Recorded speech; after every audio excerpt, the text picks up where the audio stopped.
अस्सलाम वालेकुम प्यारे बच्चों। आज ब्रिज कोर्स में 41वां दिन है। जमात हफ्तुम में उर्दू मजमून में आज हम लोग पढ़ेंगे अशआर की तफ़हीम और लफ्ज़ बनाने की सलाहियत। बच्चों पहले ये समझो, अशआर ये क्या है। ये लफ्ज़ बना है शेर से, शेर की जमा है अशआर। अशआर की तफ़हीम, तफ़हीम करना मतलब तशरी करना, वजाहत करना, और लफ्ज़ बनाने की सलाहियत। दिए हुए कोई हर्फ से हमें लफ्ज़ बनाना है। अब हम लोग देखते हैं बच्चों, यहाँ पर एक नज़्म का एक हिस्सा लिखा हुआ है। पिछले साल छठी जमात में हम लोगों ने एक नज़्म पढ़ी थी, एक बूंद की हिम्मत। ये नज़्म हम लोगों ने पढ़ा था, तो उसमें से एक हिस्सा लिया गया है। यहाँ पर 5 अशआर लिखे हुए हैं बच्चों, हम लोग उसको पढ़ेंगे और समझेंगे। आओ पता करें उस्ताद वालिदैन की मदद से अशआर को समझना और इस पर मुनहसिर पूछे गए सवालात के जवाबात लिखना और बोलना। पहले इक्तिबास गौर से पढ़ें, फिर सवाल पढ़ें, उस पर गौर करें और अपने फहम से इन सवालों का जवाब लिखें।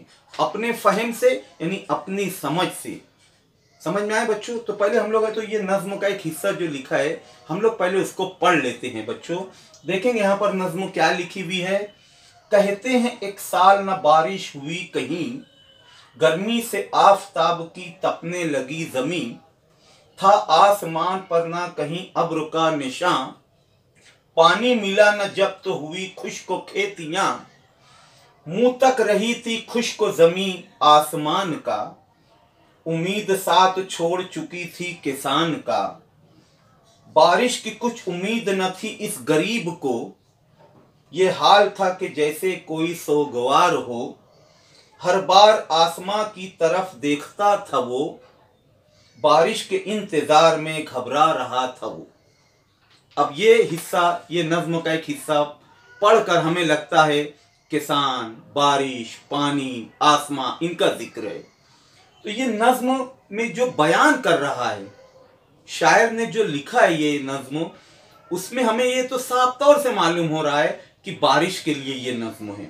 और यहाँ इस नज़्म में लफ्ज़ वो का इस्तेमाल हो रहा है। तो लफ्ज़ वो किसकी तरफ इशारा कर रहा है?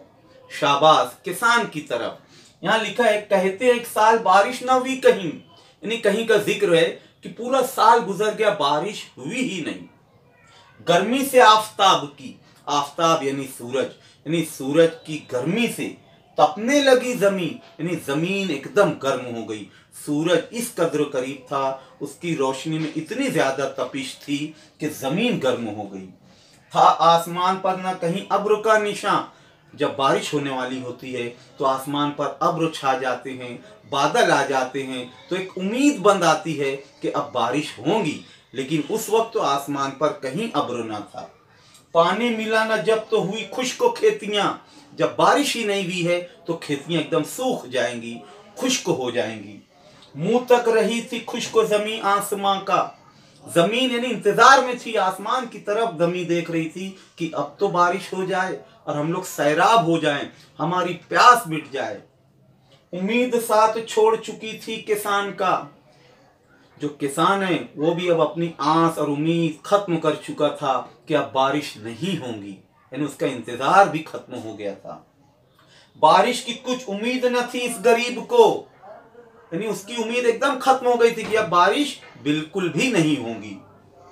ये हाल था कि जैसे कोई सोगवार हो, यानी उस किसान का ये हाल था कि वो बहुत ज्यादा दुखी और बहुत ज्यादा रंजीदा था। वो जैसे जब किसी के वहां पहाड़, दुखों का, गमों का पहाड़ टूट पड़ता है, वो बहुत दुख हो, उसकी जिंदगी दुख भरी हो जाती है, तो वैसा हाल किसान का हो गया था। ये हाल था कि जैसे कोई सोगवार हो, हर बार आसमान की तरफ देखता था वो। यहाँ वो किसान के लिए इस्तेमाल हुआ। वो हर बार आसमान की तरफ एक उम्मीद और एक आस की नजर लगाए देखता था कि शायद अब अब्र आएंगे, बादल आएंगे और बारिश होगी और मेरी खेतियां जमीन से, पानी से सैराब हो जाएंगी। बारिश के इंतजार में घबरा रहा था वो, उसको एक घबराहट भी हो रही थी। अरे बारिश नहीं हुई है, कितना नुकसान होगा, फसलों को पानी नहीं मिलेगा, फसलें बर्बाद हो जाएंगी, उसको एक डर भी बैठ रहा था। ये हुई बच्चों इस नज्म के अशआर की तफहीम, तशरीह, वजाहत हुई बच्चों। अब आगे हम लोग देखते हैं, ज़ैल में लिखे हुए जुमलों का मफ़हूम नज्म के जिन मिसरों में आया है वो मिसरा लिखिए। अब मैं यहाँ चंद मैं जुमले पढ़ूंगा, वो जुमले सुनकर अब आपको बताना है कि ये जुमला नज्म के किस शेर में आया है। ठीक है बच्चों, गौर से सुनेंगे। पहला, उम्मीद किसान का साथ छोड़ चुकी। हाँ देखो, उम्मीद और किसान कहाँ पर लफ्ज आया ये बच्चों, ये उम्मीद साथ छोड़ चुकी थी किसान का, शाबाश, सही है। दूसरा जुमला, खेतियां सूख चुकी। देखो नज्म में कहाँ है, खेतियां सूख चुकी, ये मुंह तक रही थी खुश्क जमी आसमां का, ये लाइन। चौथी लाइन, पानी मिला न जब तो हुई खुश्क खेती, ये लाइन है। तीसरा जुमला, सबकी नजरें बार बार आसमान की तरफ उठ रही थीं। सबकी नजरें बार बार आसमान की तरफ उठ रही थी। देखो कौन सा आएगा, ये हर बार आसमान की तरफ देखता था वो। चौथी लाइन, सूरज की वजह से जमीन तप रही थी। दूसरी लाइन, गर्मी से आफताब की तपने लगी जमीन। समझ में आया बच्चों? अब आगे हम लोग देखते हैं, आओ कुछ नया करें। अब मैं जो पढ़ रहा हूं गौर से सुनेंगे। ज़ैल में दिए गए हुरूफ से 3 और 4 हरफी ज्यादा से ज्यादा अल्फाज बनाइए।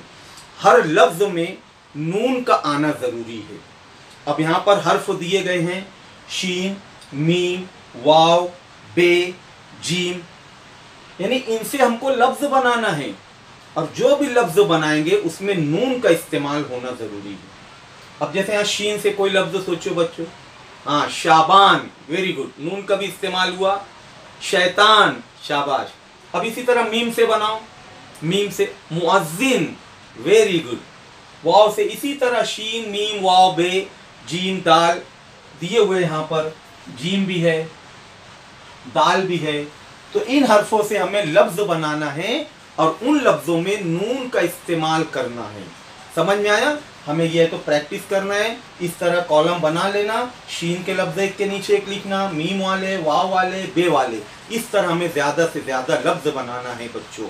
हिदायत समझ में आ गई? एक मर्तबा फिर गौर से सुनेंगे। ज़ैल में दिए गए हुरूफ, ये सारे हुरूफ से 3 और 4 हरफी ज्यादा से ज्यादा अल्फाज बनाइए। हर लफ्ज में हर्फ नून का आना जरूरी है। ठीक है बच्चों, समझ में आया? यह आप लोगों का होमवर्क है। ठीक है, जज़ाकल्लाह, अल्लाह हाफिज़।